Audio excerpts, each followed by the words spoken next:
98,3.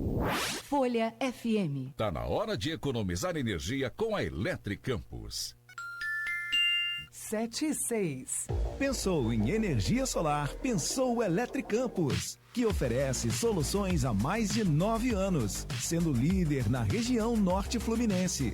Com uma equipe altamente qualificada, garantem a excelência em instalação, ampliação, monitoramento e manutenção, proporcionando eficiência energética e economia financeira aos clientes. Personalizamos cada projeto para atender às necessidades específicas, seja para residências a grandes empresas. Nossa dedicação à qualidade e ao atendimento encaminha os clientes na melhor solução para atingir a almejada estabilidade financeira, onde nos tornamos uma referência no mercado. Faça parte da revolução da energia solar com a Eletricampus. Entre em contato hoje mesmo para transformar sua casa ou empresa em um ambiente mais sustentável e econômico. 22 30 33 22 13. Pode Povo. Pode Povo. O podcast do Sindipetro NF que trata dos direitos dos trabalhadores e a realidade do povo. Aqui na Folha FM, todas as terças e quintas-feiras, sempre às 6h50. Toda a riqueza da cana-de-açúcar é transformada em sonhos pela Coagro. Sonhos de quem produz, de quem trabalha e de toda uma região que cresce e se desenvolve. Coagro, gerando muito mais do que renda, mais que desenvolvimento, gerando esperança. Coagro, referência na produção de açúcar e etanol. Viva em plena harmonia com a natureza e em conexão com a vida. Airises Home Club. Condomínio fechado com segurança integrada 24 horas e lazer incomparável. Lotes a partir de 400 metros quadrados, no maior vetor de crescimento de Campos. Visite nossa loja conceito na Avenida Pelinca, número 401. Ou acesse airiseshomeclub.com. Realização AB+ Urbanismo. Plano Essencial Unimed Campos. Cuidado e assistência médica de qualidade em toda a rede própria a partir de R$ 109,53. Invista em saúde e bem-estar para você, sua equipe e sua família. Essencial é cuidar de você. Saiba mais pelo WhatsApp 2720-0661. Unimed Campos. Pode contar.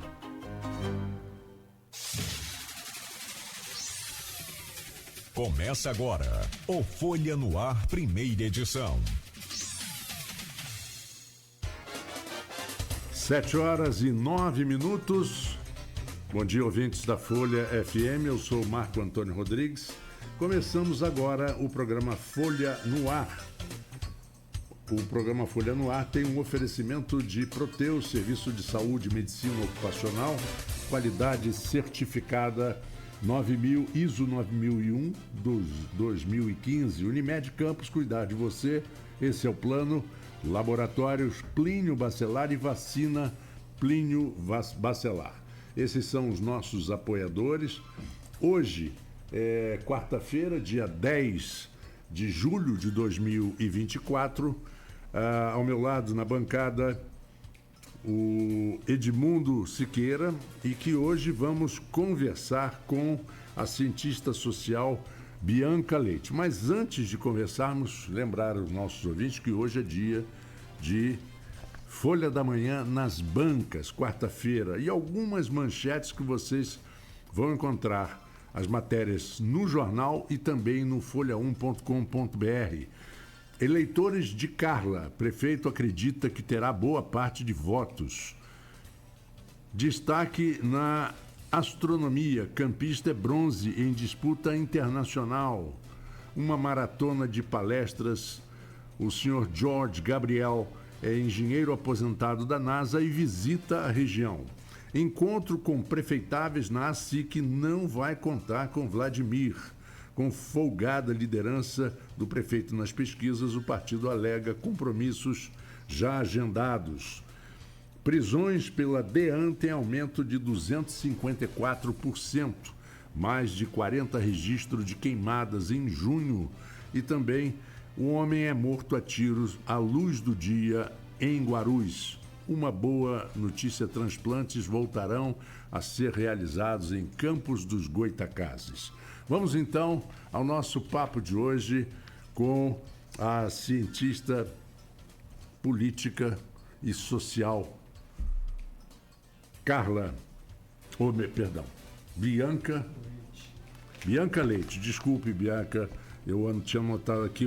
Não, tinha uma entrevista marcada com a Carla para esse final de semana, então acabou saindo Bianca Leite. Agora certo, cientista social. Vamos então, o bom dia de vocês. Primeiro o Edmundo, depois a Bianca. Bom dia, Marco. Bom dia, Bianca. Já agradeço aí a participação, direto aí do Reino Unido, né? Uma brasileira, uma conterrânea nossa, aí há 14 anos no Reino Unido, num momento tão importante, né? Do mundo. Às vezes tiver uma notícia de eleição na França, eleição no Reino Unido, falando, mas o que tem a ver com a gente, né? Acho que tem a ver bastante, porque desde o período pós-guerra, né, a gente vive num mundo de lá para cá muito globalizado, e as eleições, principalmente em nações além-mar, né, na Europa, nos Estados Unidos, em vários lugares do globo, afetam diretamente nossa economia, nosso modo de vida, né? Transformam bastante. Então, acho que é importante a gente conversar, principalmente com quem está aí, está vivendo, né? E temos a felicidade de poder conversar em português, uma brasileira nata, né? Embora também aí naturalizada inglesa agora, né? Mas é muito legal a gente poder conversar com alguém que está vivendo isso tudo. E antes do bom dia da Bianca, comentar apenas só a questão do solar do colégio, que ontem saiu uma notícia, eu publiquei aí sobre a verba dos 20 milhões, né, da UENF. Uma parte dessas 20 milhões já está em edital para poder ser colocada lá no solar do colégio, finalmente. Desde 2022, Bianca, você certamente não está acompanhando, mas temos um solar histórico aqui do século XVIII. Sim. E Campos é uma cidade histórica, né, colonial. Sim. E esse solar abriga o Arquivo Público, uma instituição muito importante para a gente aqui. E ela recebeu 20 milhões através de uma parceria com a Assembleia Legislativa e a Prefeitura local. E esses 20 milhões demorou 22, quase 2 anos e pouco para poder começar a ser aplicado. E ontem, 1,7 milhão para fazer uma sobrecobertura metálica em cima do prédio para tentar salvá-lo. A gente estava esperando bastante essa notícia. Ótima notícia! Que bom que a gente está tentando. A gente perdeu muito dos nossos prédios históricos, né? A gente tinha bastante, mas estamos tentando salvar alguns. Algumas vitórias a gente consegue. Sim, eu acompanho bastante, porque um grande amigo meu, o professor Rodrigo Monteiro, da Universidade Federal Fluminense, aí em Campos dos Goytacazes, uma pessoa muito próxima a mim, meu contemporâneo do Instituto de Filosofia e Ciências Sociais da UFRJ, camarada cientista social, e nós conversamos muito, então eu acompanho bastante o que acontece em Campos e também conheço a cidade. Que bom, que bom. Mas você já entrou mais ou menos no que é a primeira pergunta, como é que você vai parar aí, né, em terras inglesas, como é que foi essa relação, como é que é a sua vivência acadêmica nessa área de ciência social? Sim, eu sou cientista social, formada pelo Instituto de Filosofia e Ciências Sociais da UFRJ, com muito orgulho, e eu construí a minha carreira ao longo dos anos como uma cientista social que atuou no serviço, no setor privado. Eu trabalhava na indústria extrativista, óleo e gás, mineração, sempre com projetos voltados na área de desenvolvimento social, sempre com projetos voltados ao desenvolvimento de parcerias entre o setor público, privado e organizações não governamentais.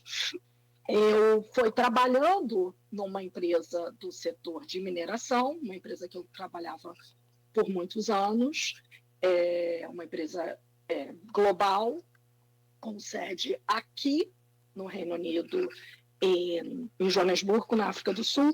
Eu conheci o meu marido.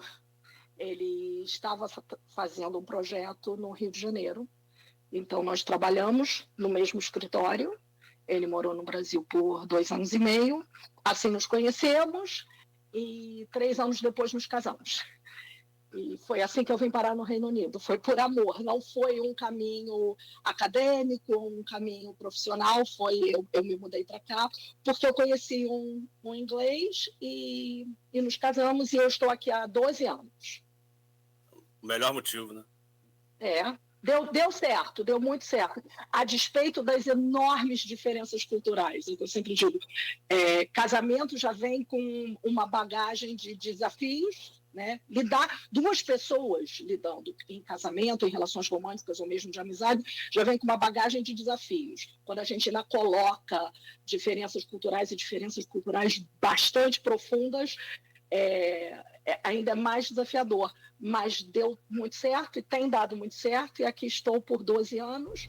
Me tornei cidadã britânica há 3 anos atrás. Interessante que casamento, qualquer que seja, os que dão certo já são problemáticos, né? Os que dão certo, né? Eu ouvi qual o segredo de durar um casamento 40 anos? Aí a senhora falou assim, fingir de surda. Você finge de surda, você suporta a pessoa por 40 anos. Mas vamos lá, Edmundo, desculpa a brincadeira, mas verdade, é verdade. Toda relação humana é muito difícil. Conflituosa, né? É muito difícil. Se você convive com uma pessoa, né, casada no mesmo lar, né, no modelo de casamento tradicional, é muito difícil. É difícil você conviver com seus pais, né? Então, imagina que você nasceu ali naquela situação, muitas vezes você viveu a vida toda ali, até a fase adulta, né? Uhum. Então é difícil mesmo. Agora, imagina com essas diferenças culturais, porque o britânico tem pelo menos essa percepção nossa, né, de ser muito, muito regrado, muito horário, muito tradicional e tal. Sim. Nós brasileiros somos mais relaxados. Né? Então, eu tenho, inclusive, histórias muito, muito engraçadas de quando eu comecei a namorar o meu marido. E nós trabalhávamos em áreas completamente diferentes, não tínhamos nenhuma interação profissional. Ele é da área de finanças, e quando nós começamos a namorar, algumas pessoas do escritório vinham falar comigo: é verdade o boato? Eu falei: não sei do que você está falando. O boato que você está namorando fulano? Eu falei: eu falei: nossa, mas ele é muito certinho. Falou: ele porque falavam que iam mandar a planilha de Excel hoje, às 2h da tarde, digamos assim. Às 2h15 não chegava a planilha de Excel, o que é bastante normal, sabemos que né?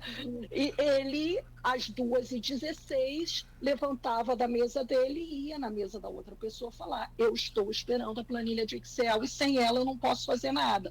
E aí a pessoa respondia naquele jeitinho brasileiro, sobretudo carioca, né? Mas gringo, aqui e ali, vamos aí. Ele falou: mas não, eu preciso da planilha agora. Então ele ficou com essa fama de muito regradinho e muito certinho.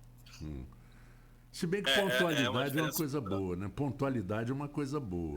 Não, pois é. Eu acho espetacular. Precisa aprender aqui com os britânicos. Sim. Mas aliás, principalmente em festa, né? Eu até escrevi sobre isso esses dias. Se você chegar no horário, vamos supor, a festa é marcada para as 10. Você entrar às 10 numa festa, é até visto como falta de educação aqui no Brasil. Sim. Totalidade britânica. Você não, para aí, eu tô arrumando ainda, tô terminando de ajustar. 10 horas é muito cedo, calma um pouquinho. Não, aqui não existe isso, não. Não existe isso de vamos dar um jeitinho, tô atrasada, manda um WhatsApp, tô chegando, mas ainda nem saí de casa. Não, isso aqui definitivamente não existe. É tradição, né? Existe, mas não é bem visto, né? É tradição, né? A gente precisa, como a gente falou, eu falei do mundo globalizado, a gente precisa aprender algumas culturas, inclusive essa, né? O Brasil precisa dessa... Principalmente o carioca, né, que você falou, ele é bastante relaxado nesse sentido. É total flex, eu brinco. Eu falo que é total flex. Mas vamos lá. Vamos conversar sobre o nosso tema aí do dia. Essas obras que você está fazendo vai ter corrupção. Você viveu, o Brexit tem 14 anos, não? Não, o Brexit foi 2016, não? em 2017. 17. Acho que foi 2016. Eu vou dizer que do Brexit, eu lembro muito bem do dia seguinte, eu sentada exatamente onde estou, e o meu marido descendo as escadas, e o meu marido é inglês, e uma pessoa bastante privada e regrada, inclusive com relação aos seus sentimentos, e poucas vezes na vida eu vi o meu marido chorando. E eu lembro ele descendo as escadas com os olhos marejados por causa do resultado. Isso é o que me marcou profundamente desse dia. Eu acho que foi 2016, sim, porque logo depois o então primeiro-ministro, que foi o responsável por ter chamado esse plebiscito, ele entregou o cargo e nós tivemos uma nova primeira-ministra. Foi quando entrou a primeira-ministra Theresa May. Então, assim, eu estava aqui, acompanhei tudo muito, acompanhei o fervor das campanhas. Você viveu aí sempre sobre a regência do governo conservador, né? Sim, durante todo o tempo que eu estive aqui, o governo conservador, sim. Conservador. E para colocar o ouvinte e o telespectador na mesma página, o Brexit é uma retirada do Reino Unido da União Europeia. Né? Uma decisão do Partido Conservador, né? Porque já estava no poder. Não, uma decisão popular. Foi um plebiscito. Foi um voto fomentado onde né? Sim, o então primeiro-ministro David Cameron, ele em uma série de troca em debates, em uma série de trocas com o público, com a população, ele falou assim, se vocês querem um plebiscito, eu vou fazer um plebiscito. Ele era uma pessoa contra o Brexit. Ele era a favor da manutenção da União, do Reino Unido na União Europeia, e ele apostou politicamente de que a população do Reino Unido não escolheria a retirada da União Europeia. Ele apostou e ele perdeu politicamente. Porque vários setores do Partido Conservador, isso é muito interessante, porque o Partido Conservador existe um partido aqui que, no momento, agora eles se renomearam como Reforma. É o Reforma, né? Exatamente. O bolsonarismo de Londres, né? É exatamente isso.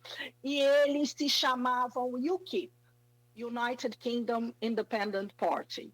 Tá? Na figura de um líder que se chama Nigel Farage, que não traz absolutamente nenhuma proposição a não ser aquelas contra os imigrantes. Tá?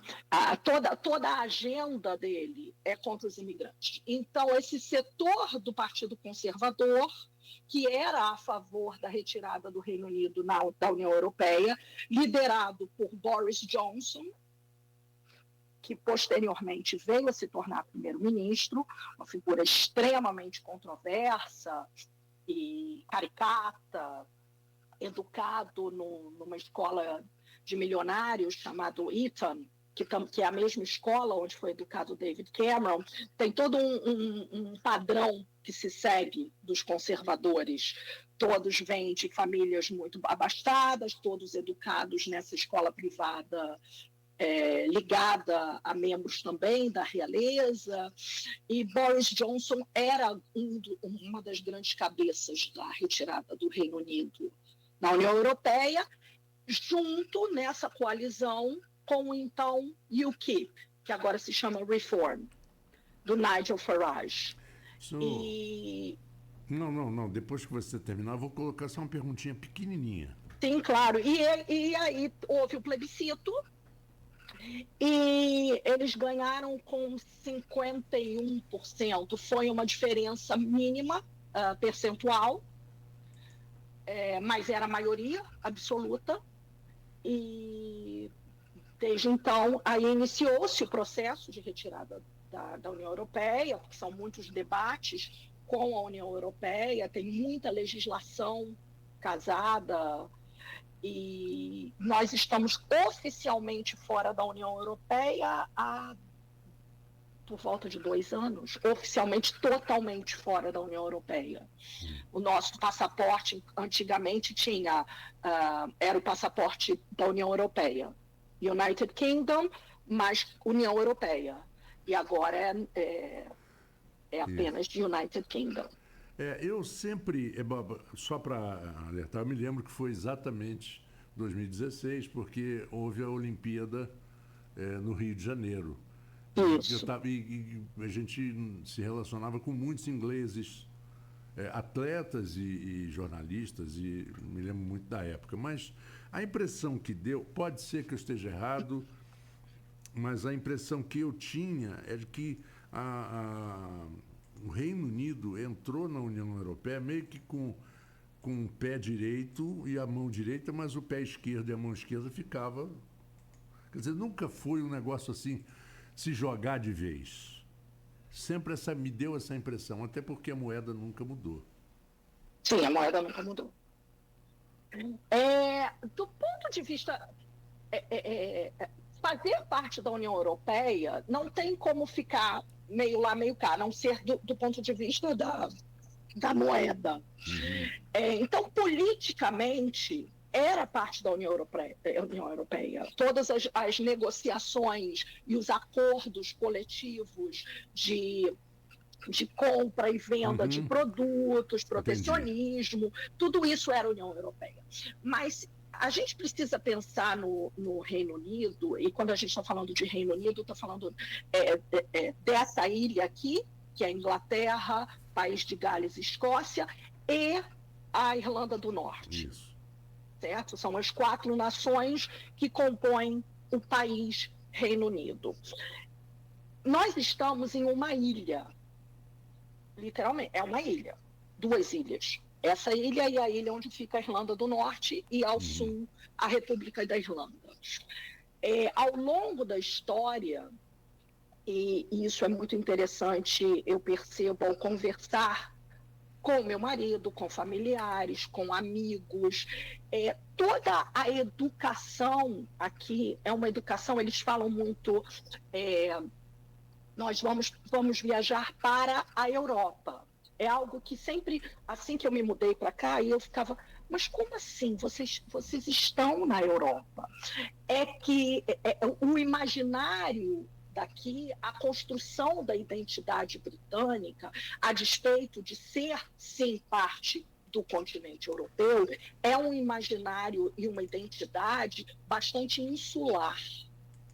Então, existe parte da população, e aí a gente vem com essa onda enorme de nacionalismo que vem acontecendo pelo mundo, e no Brasil a gente vê esse nacionalismo bastante apaixonado, que assim, somos britânicos, não somos europeus, a despeito de sim serem europeus. Então, esse segmento do Partido Conservador com o United Kingdom Independence Party, liderado pelo Nigel Farage, que acabou de se eleger pela primeira vez membro do parlamento, ele tentou 7 vezes. Ele acabou de se eleger pela primeira vez com o partido Reform, e a gente vai falar a respeito. Essas pessoas que se sentiam, eu não sou europeu, eu sou britânico. Nós ganhamos 2 guerras. Eles falam muito isso. This is Great Britain. Nós não precisamos estar alinhados à União Europeia. Então, foi esse discurso extremamente populista e pessoas que também se sentiram órfãs do Estado, de alguma maneira, e que encontraram na demonização dos estrangeiros a solução para os problemas do país. Então, todos os problemas do país são porque somos parte da União Europeia e existe liberdade de movimento. Qualquer membro da União Europeia, qualquer cidadão da União Europeia pode morar no Reino Unido. Podia, livremente, como pode morar em qualquer país da União Europeia. Então, essas pessoas que se entendiam apaixonadamente, sou britânico, existe um movimento, inclusive, chamado Britain First. É interessante você falar sobre essa questão insular, né?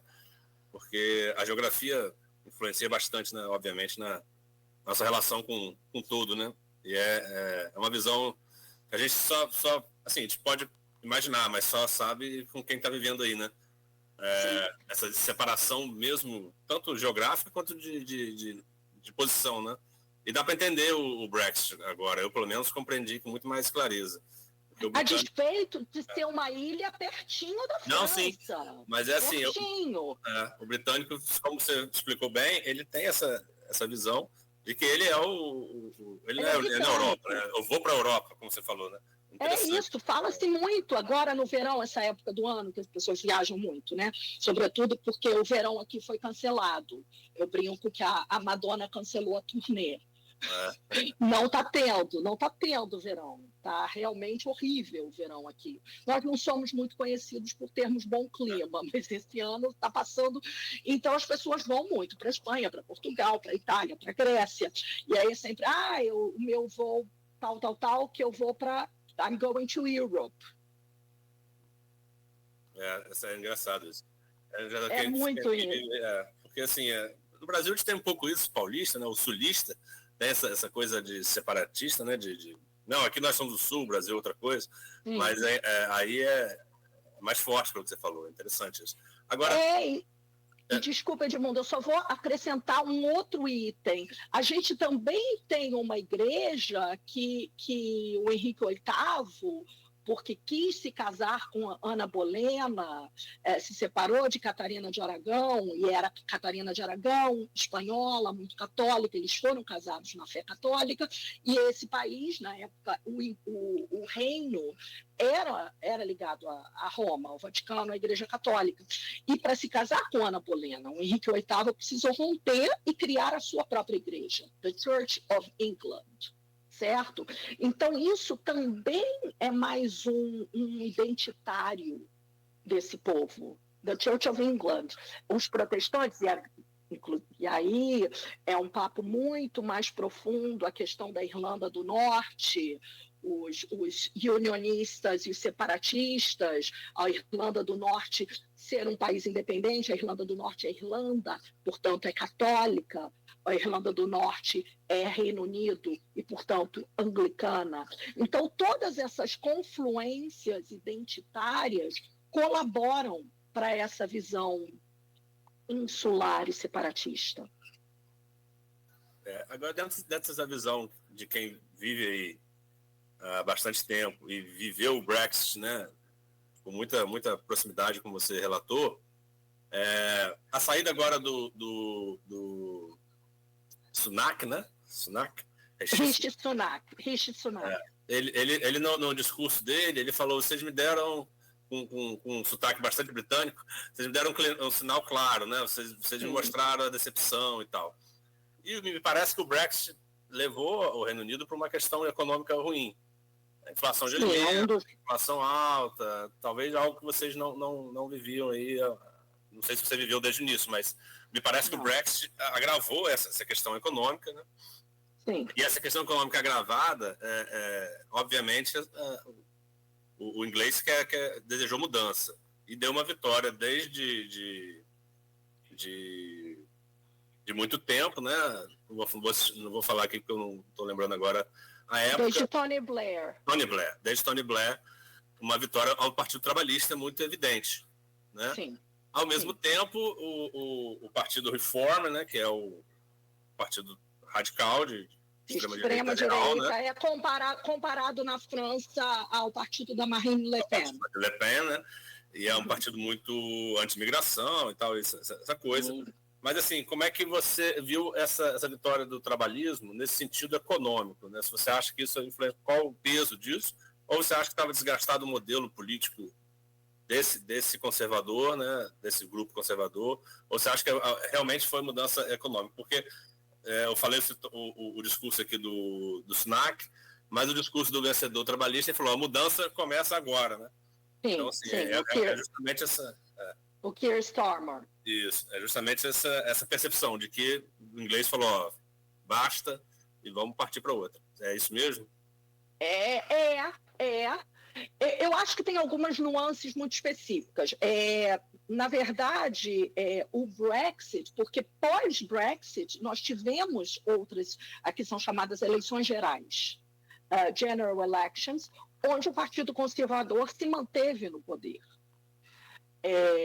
Mesmo nós já estávamos sentindo muito claramente como o Brexit foi desastroso no geral.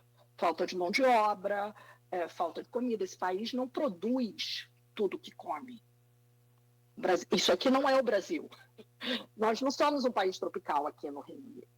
Nós dependemos imensamente de hortifruti granjeiros e outros alimentos industrializados que vêm do continente, fora da ilha, que vêm do continente europeu, que vêm da União Europeia. E a questão da mão de obra. Falta, literalmente, de pessoas para trabalharem nas colheitas. As pessoas resolveram voltar para os seus próprios países. Porque todo esse movimento, as pessoas também se sentiram não bem-vindas, se sentiram extremamente desconfortáveis em viver no país onde elas se sentem, bom, eu não sou bem-vindo aqui. Então, se retiraram.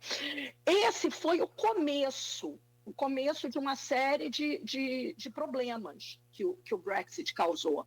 Mas o governo conservador tomou decisões do ponto de vista econômicas, e aí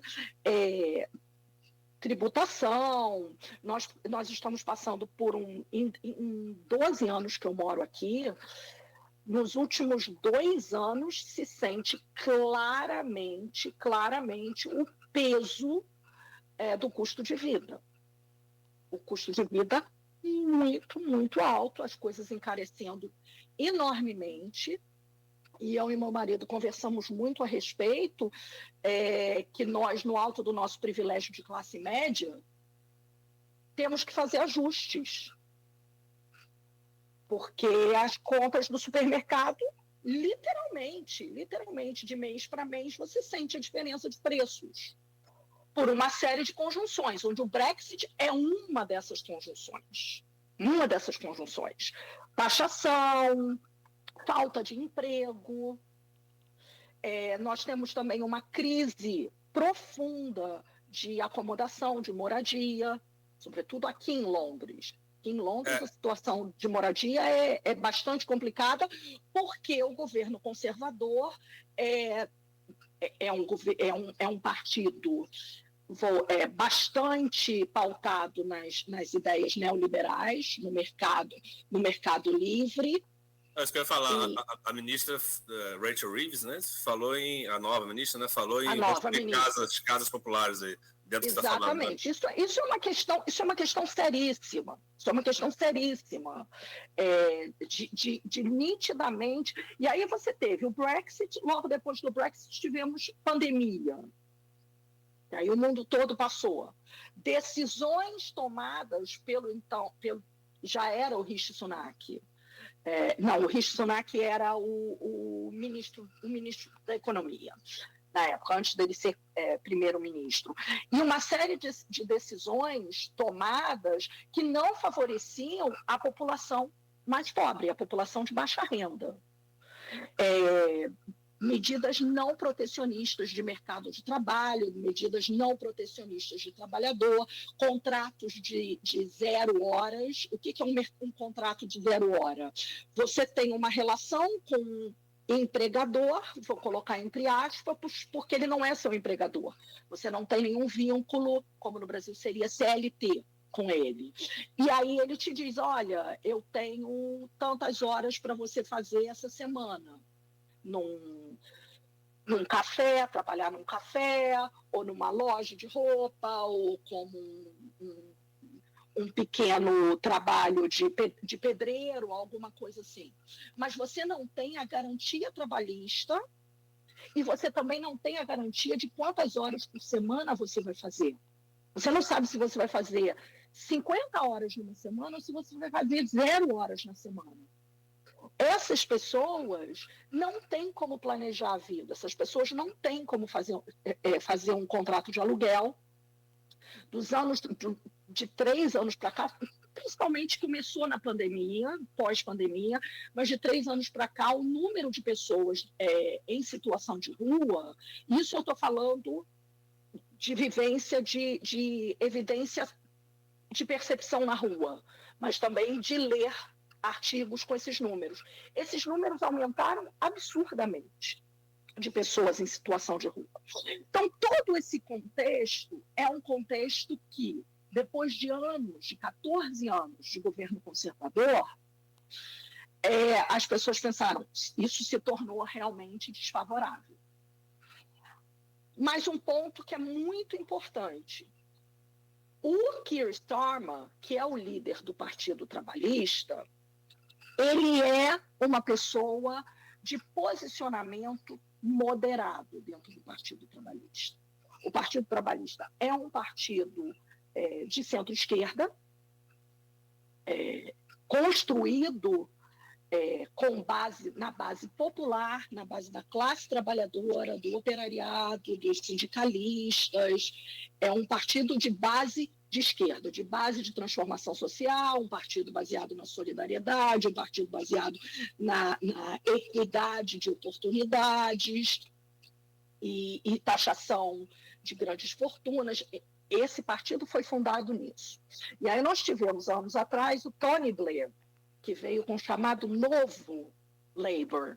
Ele deu essa roupagem, vamos tirar o Labour dessa visão sindicalista. É meio mal comparando o Lula, quando o Lula começou a ser candidato à presidência da República do Brasil, nas primeiras eleições, que ele concorreu contra Collor, que ele ainda tinha aquela roupagem sindicalista, aguerrida, e depois ele virou um Lulinha paz e amor, e um Lulinha que se abriu muito mais a um diálogo neoliberal. Depois da Casa do Brasileiro, né? Isso. E esse movimento aconteceu aqui com o Tony Blair, que foi chamado The New Labour. É o Labour com uma nova roupagem.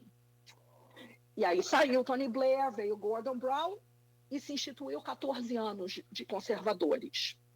Qual é a diferença agora? Porque nesses 14 anos tivemos eleições gerais, onde o Partido Trabalhista foi derrotado, com outros líderes. Esse líder, que agora é o primeiro-ministro, Keir Starmer, vem com essa roupagem. Ele é um advogado de carreira, trabalhou muitos anos na defensoria, e ele tem uma roupagem, uma linguagem muito mais conciliadora. Então, as pessoas que se sentiam profundamente amedrontadas com a possibilidade de vir um governo Labour, um governo do Partido Trabalhista que fosse radical, de esquerda, essas pessoas se sentem mais confortáveis com a figura do Keir Starmer e com os movimentos que ele fez internamente no partido. E isso foi uma grande diferença que fez com que pessoas votassem no Labour Party. Entretanto, existem grandes regiões do país que são regiões fortemente conservadoras, eleitores do partido, onde o grupo demográfico é eleitor do Partido Conservador, essas pessoas não votam no Labour. E aí o movimento foi feito para votar nos Liberal Democrats, que seriam somos fiscalmente conservadores, mas mais progressistas nos costumes. É depoimento muito interessante, a gente vê que a gente não está... A gente foi criado na escola, né? Pelo menos a minha geração, primeiro mundo, terceiro mundo, né? Linha do Equador, ele dividia o sul global e o norte global, né? Sim. Essa visão, acho que isso foi superada, graças a Deus, há bastante tempo. O Brasil chegou a ser a 6ª economia do mundo, tal, enfim. Acho que agora estamos na 9ª, 10ª. Na 9ª, estamos na 9ª. Então, isso mudou bastante, mas tem essa visão ainda, né, de primeiro mundo. E é legal te ver que o primeiro mundo, né, dentro dessa lógica, tem os problemas muito parecidos com os nossos, né? A carta ao povo brasileiro de Lula, acho que foi o Tony Blair aí, né? Na Reino Unido, de pegar um partido de esquerda, né, com um viés bastante progressista no sentido de as pautas que você trouxe e trazer uma roupagem mais adequada ali para os tempos. Agora, que fique mais palatável. Palatável, exatamente. Mais palatável. Agora, então, assim, às vezes a gente vê a vitória, isso que eu queria falar também, a gente vê uma vitória na França, a gente pode comentar até, não é a sua vivência, mas a gente pode comentar brevemente. Tem até uma pergunta aqui também sobre isso, do ouvinte aqui, mas a gente vê a vitória na França, no Reino Unido, como uma vitória da esquerda. Me parece que não, me parece que é uma vitória mais do centro-esquerda, mais do viés dessa roupagem que você trouxe do que propriamente da esquerda. E eu queria que você comentasse sobre o Farage, né? Farage, porque ele nunca teve o grupo, né, o político do Reform, não teve essa participação no Reino Unido, basicamente bipartidário, aí, né, conservador, trabalhista, mas o Reform tem agora uma cadeira, né? Tem agora uma posição... Eles fizeram, eu tenho aqui os números, eles fizeram 5 membros do parlamento. Eu acho importante a gente dar uma roupagem. O que seria o parlamento? O parlamento seria o Congresso. Sim, eles são membros do parlamento, no que o Brasil se chamaria deputados. Certo? O voto aqui, é importante dizer, não se vota para o primeiro-ministro. Eu não vou na sessão eleitoral, ou no meu caso eu voto por correio, que aqui ainda é a cédula. Eu brinco para o meu marido, a primeira vez na vida que eu votei com cédula, colocando um X, foi aqui. Porque no Brasil, desde que eu comecei a votar, sempre foi a urna eletrônica. Aqui é cédula, fica aquele monte de gente contando cédula, mas enfim, você não recebe uma cédula de você vai votar no Keir Starmer ou no Rishi Sunak. O voto é distrital. Nós votamos para o membro do parlamento no distrito onde você vive. Você vota para o seu membro do parlamento. Então você recebe uma cédula com o nome de todos os candidatos a membro do parlamento, e aí você tem o Labour e o Conservative e uma série de outros partidos. No caso, os mais conhecidos, o Partido Verde, é muito importante dizer, o Partido Verde fez 4 membros do parlamento, mas ele teve votações extremamente expressivas em áreas muito progressistas do país. Porque o Partido Verde, para as pessoas que se entendiam como Labour, mas que não se sentem representadas por esse novo Labour de Keir Starmer, vota no Partido Verde, porque o Partido Verde tem as pautas de justiça social do Labour e pautas progressistas do Labour, do ponto de vista de comportamento social, com relação à comunidade LGBTQIA+, e uma série de outras pautas, além da pauta da emergência climática. Então, os verdes fizeram 4 membros do parlamento, mas a diferença dessa vez são 650 membros do parlamento. É o país inteiro dividido distritalmente e esses diferentes distritos formam 650 membros.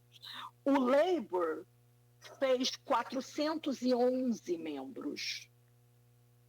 Isso não significa que o Labour, em números absolutos no país, tenha tido mais votos. Isso é muito importante dizer. Como o voto é distrital, é cada distrito. O Labour ganhou em 411, portanto, fez 411 ministros do parlamento. E antes o Labour tinha 202. Para você ver que o Labour dobrou. Mas a despeito, mais que dobrou, mas a despeito do Labour ter mais que dobrado, os conservadores perderam muitos assentos, porque quem faz a maioria no parlamento, maioria absoluta no parlamento, faz o governo e se torna o primeiro-ministro. É assim que funciona. Os Liberal Democrats, isso é um dado muito interessante, porque os conservadores fizeram 121 membros do parlamento. E os Liberal Democrats fizeram 72. Os Liberal Democrats eu acho que tinham 10. Fizeram 72. Foi um ganho absurdo. Por quê? Pessoas que não vão votar no Partido Conservador, são 14 anos que o país está declinando, mas eu também não voto no Labour.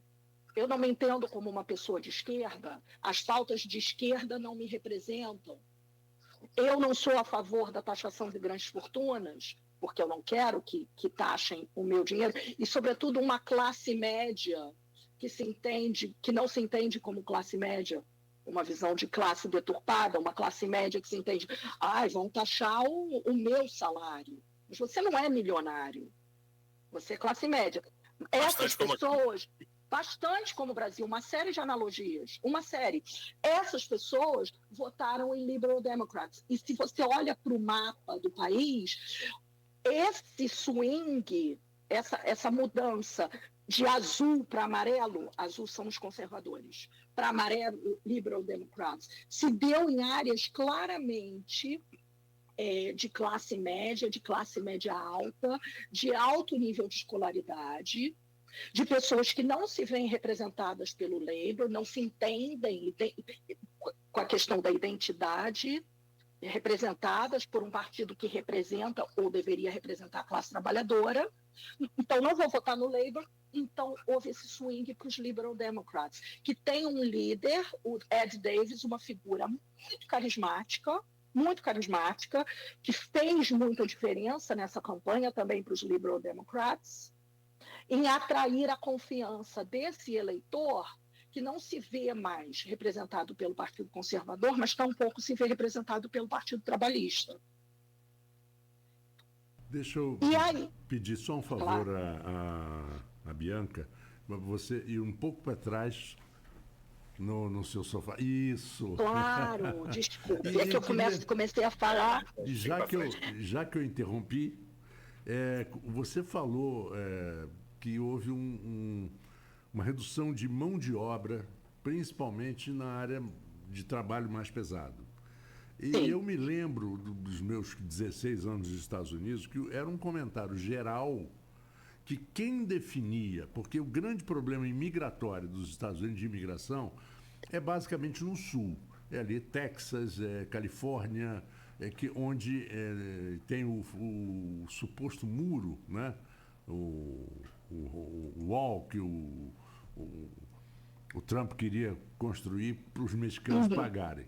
Mas, na verdade, eles dizem lá nos Estados, principalmente na Califórnia e no Texas, de que quem define se vai apertar o controle de imigração ou liberar é o Departamento de Agricultura. Isso todo americano fala isso. Porque quando chega e tem uma safra de laranja, de algodão e de alho e de muitas coisas que produzem com muita intensidade, não tem mão de obra. Aí os imigrantes entram liberados, não tem problema nenhum, tem até ônibus oficial para transportar. Sim. Aí quando a coisa equilibra, bota todo mundo para fora. Né? E eu fico, com meus poucos conhecimentos internacionais, assim, eu fico imaginando que os países que mais eram metidos a conquistadores são os que mais sofrem hoje com a imigração. Espanha, França, Inglaterra, eles sofrem demais com a imigração. E foram os que mais tentaram conquistar. Tentaram e conquistaram colônias pelo mundo inteiro. Só pegar esse gancho rapidamente antes da posição da Bianca, um gancho muito bom, uma posição muito boa, inclusive, do Marco. As guerras, inclusive de hoje, produzem fluxos migratórios imensos, né? Então os países né, que mais querem barrar a imigração produzem as guerras que provocam os fluxos migratórios. Exatamente. Aí você pergunta, você quer sair do país? Quero, não aguento morar aqui. Mas você quer ir para onde? Você quer ir para um pior que o seu ou você quer ir para um país melhor? Também tem isso, né? Claro que sim. Eu não vejo ninguém fugindo para Cuba. Eu vejo todo mundo fugindo dos Estados Unidos, morar em Miami, morar em Portugal. Não é verdade? Ou eu estou exagerando? Não, são países, exatamente isso, são países que criaram os conflitos, criaram os embargos, criaram os problemas, criaram tudo e reclamam do fluxo migratório, né? Então, se o país no começo, no mundo globalizado, se você afeta diretamente uma região como o Oriente Médio, por exemplo, é óbvio que as pessoas vão ter que sair de lá. Claro. Né? Então... Tem para o Matheus que o embale. Você trouxe agora um gancho muito interessante, que eu acho que é relevante falar. A questão do Oriente Médio, a questão, no momento, Gaza, Palestina. 6 membros do parlamento foram eleitos como independentes. O que isso significa? São pessoas que não são ligadas a nenhum partido. Desses 6 independentes, os 6 eram membros do Partido Trabalhista, eram membros do Labour, incluindo o ex-líder do Labour, Jeremy Corbyn. Jeremy Corbyn é membro do parlamento desde 1986, se eu não me equivoco, por um distrito aqui em Londres, no norte da cidade. É um bairro que se chama Islington North. E o Jeremy Corbyn foi convidado por Keir Starmer, foi aberta uma investigação interna no partido por questões de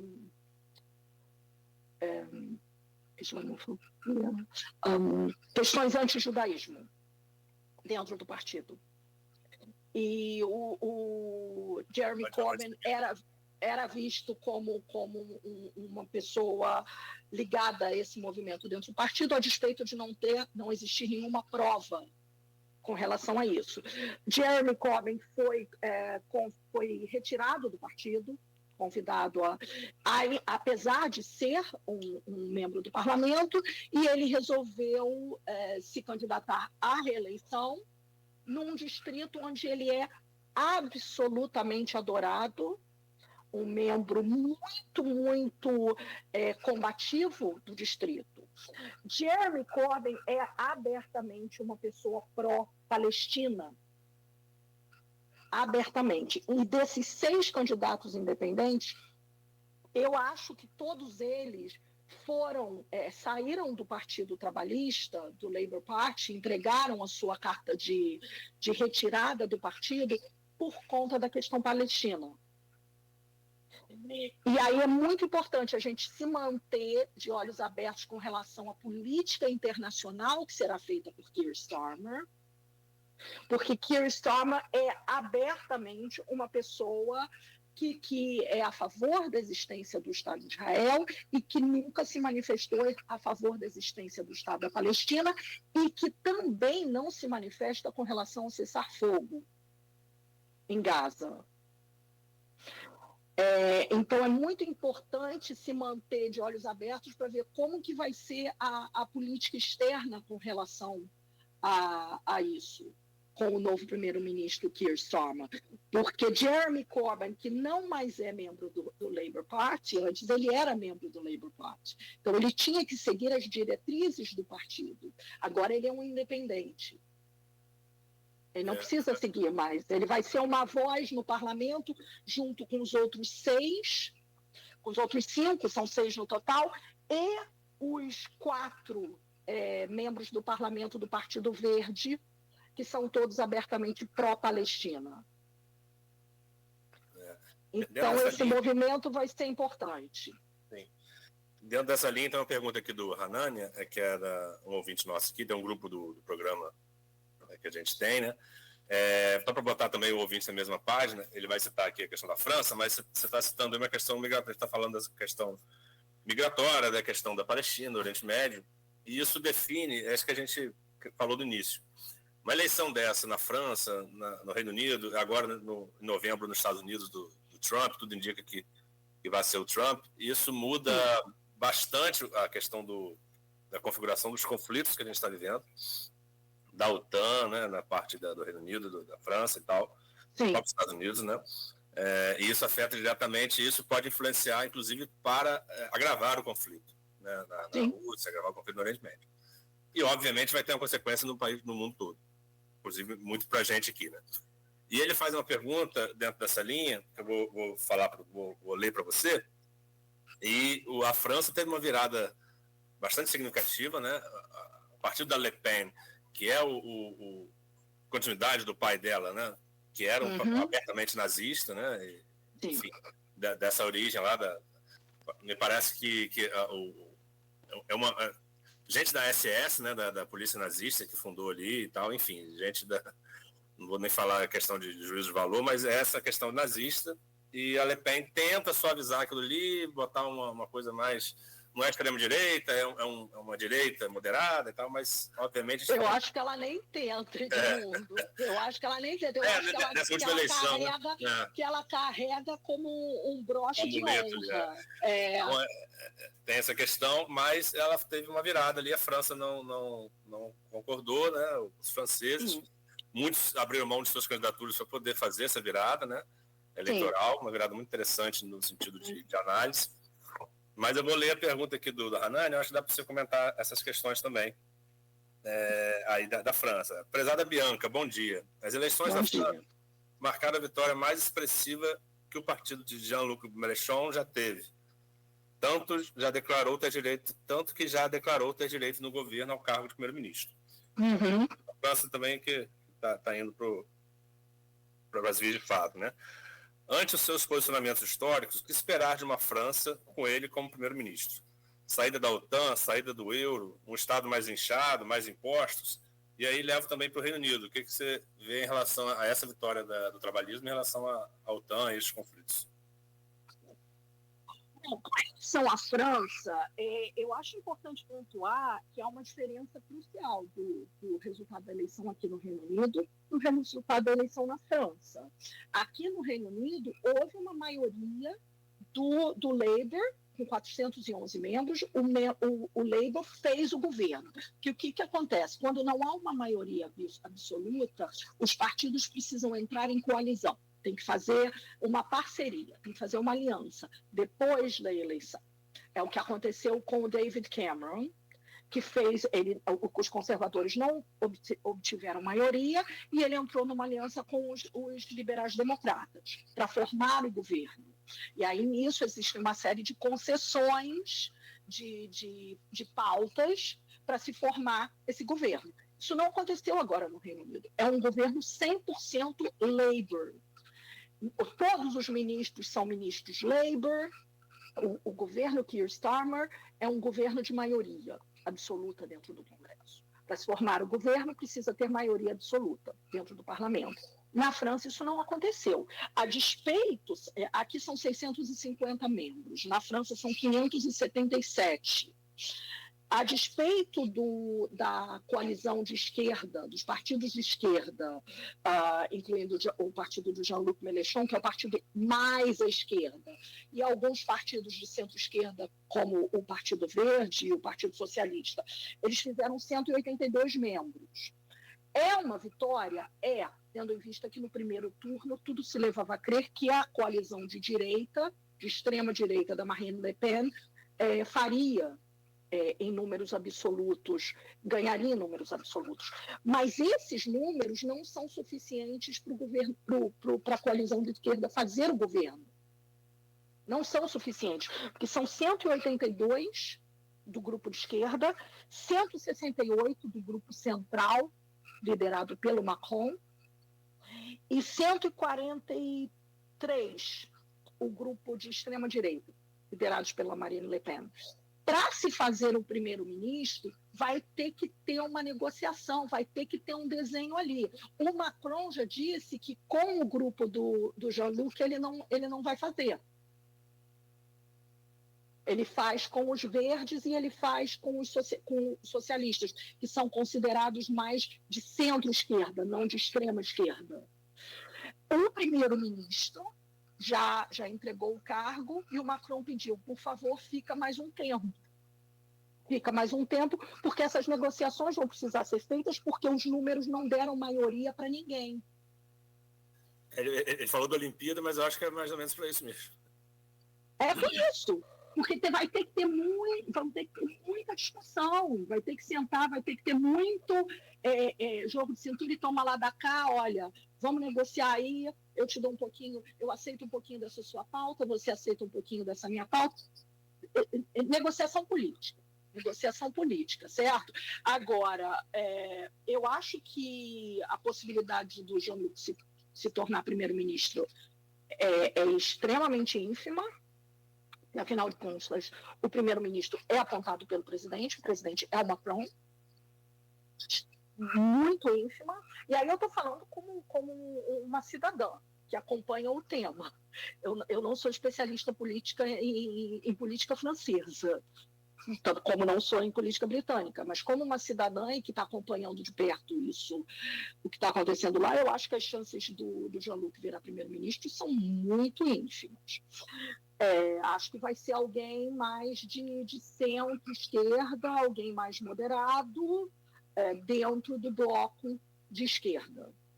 Aqui no Reino Unido, acompanhemos, porque na campanha, como eu disse, Keir Starmer veio com uma roupagem muito quase que neoliberal, e deu certo. Fizeram a maioria, conquistou a confiança do público, sobretudo na Escócia. Muito importante falar sobre os números na Escócia. A Escócia era um país onde 99% dos membros do parlamento eram do partido local. O Partido Nacional Escocês, que é um partido de esquerda escocês e um partido separatista na Escócia. Eles perderam quase todos os membros do parlamento. Eles fizeram apenas 9 membros do parlamento, com todos os outros, praticamente todos os outros, tendo se convertido em Labour. Então, esse é um movimento muito interessante na Escócia, onde eles viram na figura do Keir Starmer, eles sentiram uma segurança na figura do Keir Starmer. Agora, o Keir Starmer já se elegeu, já é o primeiro-ministro, já fez o seu governo. Vamos ver o que ele vai manter do que foi dito no manifesto do Partido Trabalhista. Manifesto seria o que no Brasil chamamos de plano de governo. Os partidos lançam seus manifestos antes da eleição. O que ele vai manter do manifesto e o que ele vai mudar do manifesto. Porque no manifesto é um manifesto muito comedido, lógico que com toda a linguagem, com todo o arcabouço de justiça social do Partido Trabalhista, mas muito comedido com relação a taxações de grandes fortunas, reforma tributária. O que o manifesto se pauta muito é na questão do crescimento econômico, justiça social com crescimento econômico responsável. Que essa é uma questão muito importante aqui no imaginário popular, de que o Partido Trabalhista não tem responsabilidade fiscal. Então, o Keir Starmer se focou nisso. Com relação à política internacional, a pessoa apontada para a ministra é uma pessoa muito capacitada. É o que a gente diz aqui em inglês muito, the jury is out. Vamos aguardar os próximos acontecimentos para ver o que se pode esperar. Ele está no momento em Washington, ele foi ontem para o encontro da OTAN, Então, esse vai ser o primeiro grande momento do Keir Starmer no cenário internacional, como primeiro-ministro do Reino Unido, como primeiro-ministro de um governo de centro-esquerda, de um partido de centro-esquerda, no encontro da OTAN. Eu acho que grandes desdobramentos podem sair daí. Bianca, está 8h10, você vai precisar sair um pouco mais cedo, né? Sim, Para finalizar, assim, minha participação, o Marco pode fazer aí depois a gente vai fazer um intervalo, né, Marco?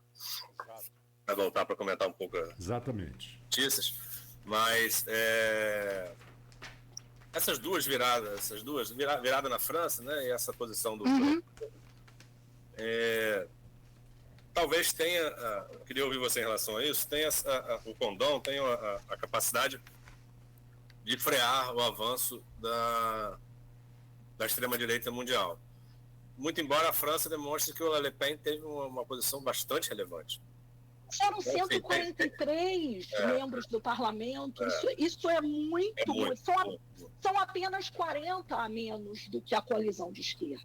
São análises que carecem desse problema, né? Que padecem desse problema. Se você falar que vai segurar, você está vendo um avanço, né? Porque assim, você vê a fotografia, né? A centro-esquerda, a esquerda venceu, mas cordão sanitário, né?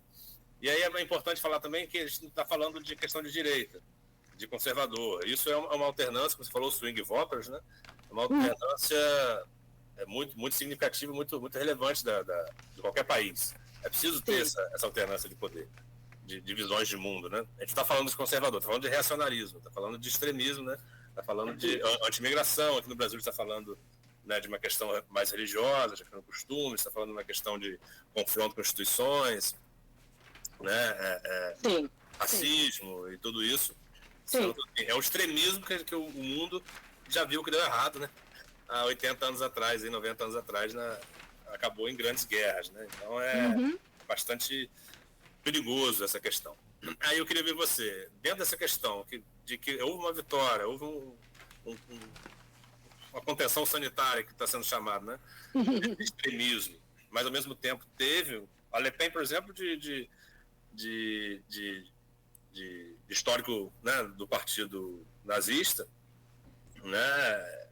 Como você falou, traz consigo um broche dizendo o que ela é, né? Por mais que ela não tenha ganhado a maioria, mas ela tem uma relevância importante agora. Extremamente. Importante. Então, como é que você vê isso? Foi só uma trava, ou você acha que não acho que isso vai trazer algum tipo de avanço, de barreira? Como é que afeta a eleição do Trump? Como é que vê a questão do bolsonarismo aqui? Enfim, como é que dá uma visão geral assim, dessa questão para você? Eu acho que isso é um movimento muito claro no mundo de reacionarismo de costumes, como você bem falou.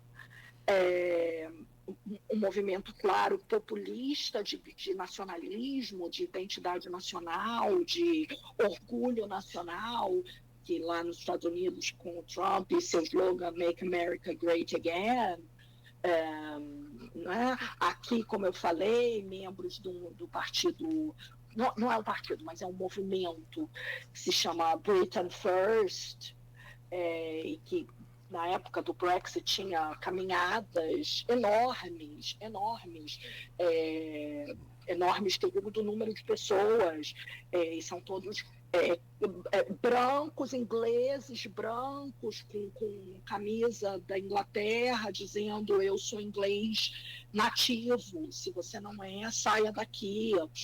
E esse movimento na França, com a Marine Le Pen e em vários outros países acontecendo. Eu acho que aqui o fato do partido do Nigel Farage ter feito 5 membros do parlamento, isso não pode ser visto como algo pequeno. O Labour fez 411, eles fizeram apenas 5. É o que esses 5 representam.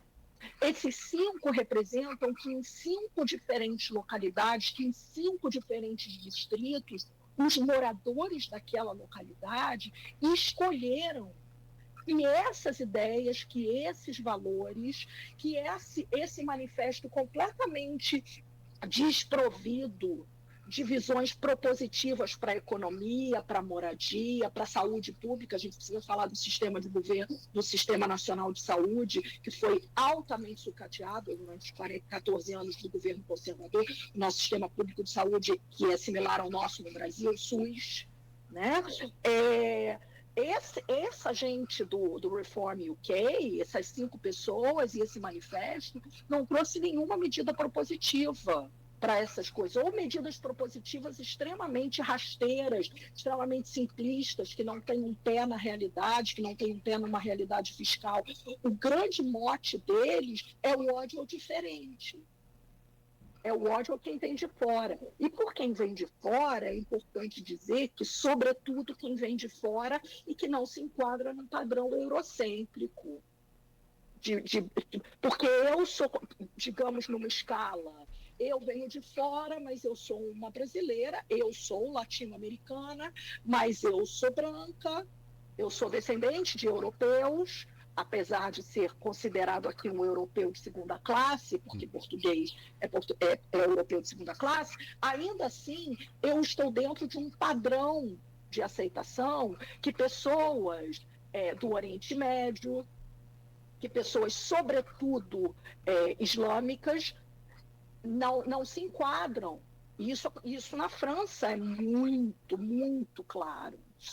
E isso está aumentando muito. Eu converso muito com pares e com meu marido, porque eu vivo em Londres. A gente brinca muito que viver em Londres é viver numa bolha. Nós vivemos numa bolha progressista. Nós vivemos numa bolha de diversidade, de pessoas de todo lugar do mundo, de pessoas de todas as etnias, de pessoas de todas os credos. Isso não é uma questão. Nós temos um prefeito que é filho de paquistaneses, que professa a fé islâmica. Então, Londres, uma cidade progressista, onde a esmagadora maioria dos membros do parlamento eleitos são do Partido Trabalhista, muitos do Partido Verde, mas quando você sai dessa bolha e você vai para áreas que tiveram questões muito sérias de austeridade fiscal, de fechamento de indústrias de base, sobretudo no norte do país, fechamento de indústrias metalúrgicas, de indústria de mineração, uma população extremamente empobrecida. Essa linha de pensamento retrógrada e racista e xenofóbica é a linha de pensamento que vai nessas pessoas e fala: a culpa disso tudo são os estrangeiros. E são os imigrantes, né? São os imigrantes. E quando você fala bolha, por exemplo, quem mora, vou fazer um paralelo, quem mora em Nova York está numa bolha. Quem mora em Miami ou Los Angeles também está numa bolha. Agora, o resto dos Estados Unidos é que se atrai com o discurso do Trump. Com esse discurso extremamente, retrógrado, um discurso nacionalista, um discurso populista. Isso, são os rednecks. Então, eu acho que o importante aqui para mim, ao terminar, é sim ser otimista, no meu caso, tá? Eu posso falar, eu pessoalmente fiquei muito feliz com a saída dos conservadores por 14 anos, que, como disse, vivo aqui e vejo na pele o que, sobretudo, pessoas com condições sociais muito, muito, muito difíceis passam diariamente com relação à moradia, com o preço dos aluguéis, com o preço da alimentação, com o custo no inverno, pessoas que literalmente passaram frio em suas casas porque não conseguiam pagar pelo gás para ligar o aquecedor. Isso, pessoas que eu conheço, tá? Então, sim, fiquei muito feliz, mas nós não podemos, e também fiquei feliz do fato de que o bloco de direita e de extrema-direita na França não venceu a maioria no parlamento, mas nós não podemos esquecer que aqui no Reino Unido 5 membros do Reform UK foram eleitos e que na França 143.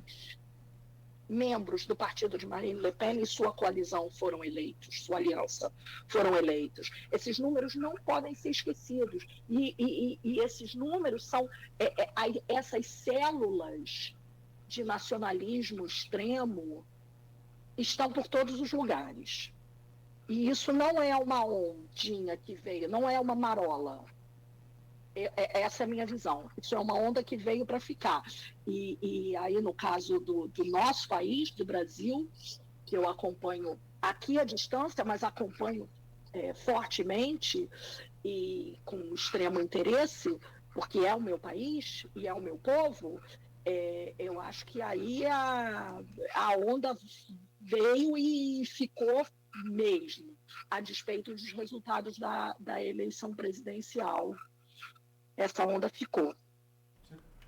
Bom, foi um prazer conhecer e agradecer a Bianca Leite, apesar dessa sua alergia, apesar de você não estar se sentindo bem. Eu peço desculpas, eu esqueci de falar Você sobre isso. Eu estou muito, muito atacada de alergia. A gente tem muito pólen, com um pólen que agora esse ano está sendo chamado de super pólen. E eu sou uma pessoa extremamente alérgica, não estou me sentindo muito bem. A alergia não afeta a sua inteligência e muito menos o seu brilhantismo. Muito obrigada, isso é muito gentil da sua parte. Não, mas é verdade. A gente sabe, né, o Edmundo já tinha me falado, da sua necessidade de sair um pouco mais cedo. Eu e o Edmundo vamos continuar, vamos comentar algumas coisas da nossa cidade aqui. E eu só queria encerrar dizendo o seguinte: o Reino Unido tem duas histórias que eu acho maravilhosas. Ilhas Falkland ou Ilhas Malvinas. Canal da Mancha ou English Channel. São as duas grandes dúvidas que se eternizam, né, na Europa e na América do Sul de alguma forma. Muito obrigado pela sua presença. Foi um prazer. Eu que agradeço o convite e muito, muito bom dia para vocês aí no Brasil. Para você também, Edmundo. Bianca, obrigado pela entrevista. Acho que foi, como a gente falou, né? São eleições, são lugares que afetam diretamente a nós aqui. Vivemos um mundo de globalização muito forte e afeta realmente, como a gente falou, afetam conflitos na Europa, que afetam nossa economia, que afetam os Estados Unidos, que afetam nosso continente, que afetam, enfim. E o Brasil é um ator muito importante nesse cenário, né? Embora a gente não perceba assim algumas vezes, mas é um ator muito importante nesse cenário. Eu acho que o mundo vê a gente com outros olhos do que a gente não vê. Esse complexo de vira-latas que a gente costuma ter por aqui, mas a gente é um ator muito importante. Não tenhamos. Somos um grande país. A situação aqui é importante, e aliás, com essa questão do alimentar, né, climática, país essencial. Mas agradeço a disposição de estar aqui com a gente, aí direto de Londres. Foi muito bom o papo, você tem muito preparo para falar, e enfim, está olhando aí de muito perto, vivendo, né, que é muito interessante. Obrigado pela entrevista. Muito obrigada, um ótimo dia. Muito obrigado para você também. Viva Campos dos Goytacazes. Com certeza. E eu quero pedir desculpas aos nossos ouvintes, porque temos, desde o começo do programa, uma instabilidade na internet, nosso fornecimento de internet aqui, que é da melhor qualidade, mas que, infelizmente, hoje parece que é a história da Lei de Murphy, né? Não é, Edmundo? Se tiver alguma chance de dar errado, vai dar errado. Nós vamos a um pequeno intervalo e eu volto com o Edmundo para a gente comentar as nossas boas notícias e as nossas mazelas. Isso. Daqui a pouquinho voltamos aqui na Folha FM. Tá na hora de economizar energia com a Eletricampus. 8h25. Pensou em energia solar? Pensou Eletricampus, que oferece soluções há mais de 9 anos, sendo líder na região norte fluminense. Com uma equipe altamente qualificada, garantem a excelência em instalação, ampliação, monitoramento e manutenção, proporcionando eficiência energética e economia financeira aos clientes. Personalizamos cada projeto para atender às necessidades específicas, seja para residências a grandes empresas. Nossa dedicação à qualidade e ao atendimento encaminha os clientes na melhor solução para atingir a almejada estabilidade financeira, onde nos tornamos uma referência no mercado. Faça parte da revolução da energia solar com a Eletricampus. Entre em contato hoje mesmo para transformar sua casa ou empresa em um ambiente mais sustentável e econômico. 22 30 33 22 13. Plano Essencial Unimed Campos. Cuidado e assistência médica de qualidade em toda a rede própria a partir de R$ 109,53. Invista em saúde e bem-estar para você, sua equipe e sua família. Essencial é cuidar de você. Saiba mais pelo WhatsApp 2720-0661. Unimed Campos. Pode contar. Toda a riqueza da cana-de-açúcar é transformada em sonhos pela Coagro. Sonhos de quem produz, de quem trabalha e de toda uma região que cresce e se desenvolve. Coagro, gerando muito mais do que renda, mais que desenvolvimento, gerando esperança. Coagro, referência na produção de açúcar e etanol. Águas do Paraíba está sempre pensando no bem-estar dos cidadãos e no desenvolvimento de Campos dos Goitacazes. A concessionária realiza a limpeza e reforma do canal Campos Macaé. As intervenções acontecem na Avenida José Alves de Azevedo, no trecho entre o trevo com a Avenida Nilo Peçanha e o Mercado Municipal. Essas ações reforçam o nosso compromisso com o município. Águas do Paraíba, a vida flui melhor por aqui. A Excelência apresenta o seu novo mamógrafo Siemens. Modernidade e precisão com qualidade superior. Muito mais rápido, tudo num só clique. E o melhor, com pressão personalizada para o conforto de cada mulher. Excelência diagnóstico por imagem. Tecnologia que muda o seu futuro. Ressonância magnética, ultrassonografia, ecocardiograma, desintometria, tilt test, biópsias e punções. Agende seu exame 3026 4040. Consulte lista de convênios. Bom, são 8 horas e 28 minutos. Edmundo, nós temos aqui uma coisa muito interessante que ontem, inclusive, nós recebemos aqui o presidente da ASIC no programa. Foi ontem. Não, anteontem, perdão. Anteontem, o presidente da ASIC que nos falou sobre esse evento dia 10 e dia 11 com a participação dos prefeitáveis. Foi ontem, perdão, foi ontem. Não, ontem não. Ontem foi o Teseu. Ah, não, o Teseu foi no Interação. Eu já estou confuso, porque exatamente. Você está em 2 programas aí. Exatamente. Nossa Senhora. É isso que dá. 3, né? Porque eu ainda tenho o papo de sexta. Verdade. Mas o encontro de prefeitáveis acontece sem Vladimir, o que é um padrão, mais ou menos, no Brasil, de candidatos que se sentem, ou que têm as pesquisas muito favoráveis, não quererem se desgastarem em debate. Se bem que esse não seria o caso, seria uma entrevista apenas. Como você vê? Eu acho que, como você falou, o cara que está na frente, né, o candidato que tem essa vantagem como o Vladimir tem, ele pode se dar o luxo, né, de não participar de um evento assim. Mas eu acho que empobrece o debate, principalmente porque ele é o mandatário do atual, né, que tenta uma reeleição. A reeleição que tem um mandatário na disputa, principalmente com o favoritismo que o Vladimir apresenta, é uma eleição plebiscitária, né? É uma eleição de que você decide se quer continuar ou não. É muito essa questão, embora, obviamente, existam outros atores para ser escolhidos. Mas empobrece o evento no sentido de debate. Como você falou, não era um debate, não era a ideia não é um evento que promova debate entre os candidatos, pré-candidatos, né? Era uma entrevista e tal. E ele seria atacado, certamente seria atacado ali por todos, né? Porque ele está na frente e a possibilidade de ir ao segundo turno é justamente enfraquecer a sua candidatura, a sua pré-candidatura. Mas eu acho que empobrece, eu acho que como a Luísa pontuou ontem, são oportunidades boas da cidade entender melhor. Exatamente, né? Exatamente. Entender como é que está a dinâmica, conhecer os candidatos que não conhecem. É uma oportunidade muito boa. E o setor produtivo, né, tão importante para a nossa cidade, propondo isso.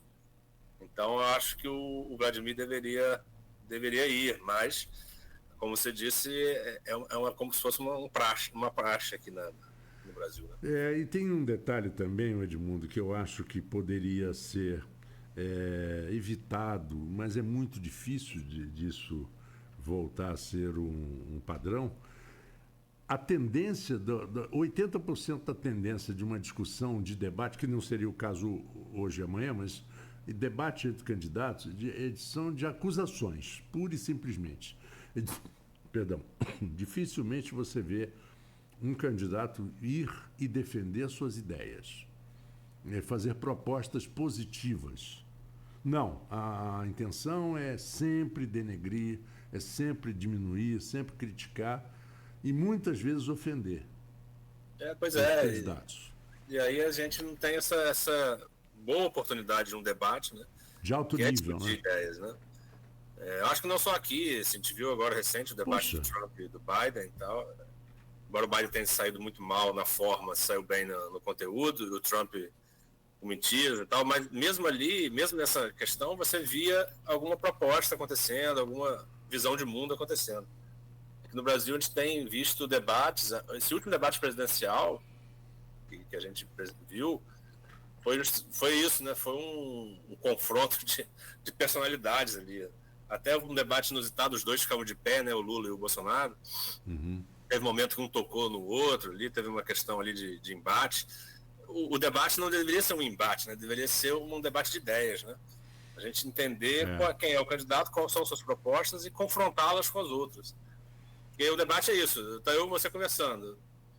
Marco, eu acho que esse fundo da rádio deveria ser azul. Você fala, não, deveria ser branco.